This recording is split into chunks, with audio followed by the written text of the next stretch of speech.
Mes chères concitoyennes, mes chers concitoyens, hier, le Brexit a été validé définitivement par le gouvernement britannique et il va s'opérer dans les mois, les années qui viennent, et il va débuter là, au mois de mars, sans doute. C'est un événement majeur qui menace d'abord l'unité du Royaume-Uni. On sait que l'Écosse va faire un référendum pour son indépendance, que se pose la question de l'Irlande du Nord. Cela, aujourd'hui, demande à l'Europe de savoir ce qu'elle veut.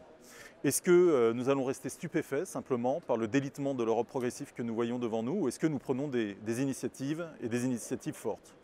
On peut déplorer que la France, depuis sans doute une trentaine d'années, n'ait pas fait de propositions politiques à la hauteur de la situation. C'est pour ça que Benoît Hamon propose un contrat politique aujourd'hui autour de trois volets: la défense européenne, la question de l'énergie et surtout la question démocratique. En effet, les concitoyens aujourd'hui que nous rencontrons nous disent tous qu'ils se sentent éloignés de l'Europe et qu'ils ont l'impression que cette Europe marche sans eux. L'Europe doit être un outil au service des citoyens. Et c'est pour ça que nous proposons avec Benoît Hamon qu'autour de la zone euro se crée une nouvelle assemblée. Une assemblée parlementaire qui prend des décisions concernant la monnaie unique, concernant l'investissement, concernant la solidarité, concernant la défense, et qui enfin fasse faire le saut nécessaire à l'Europe pour qu'elle soit au service des citoyens et contrôlée par eux surtout. Aujourd'hui, le choix est simple.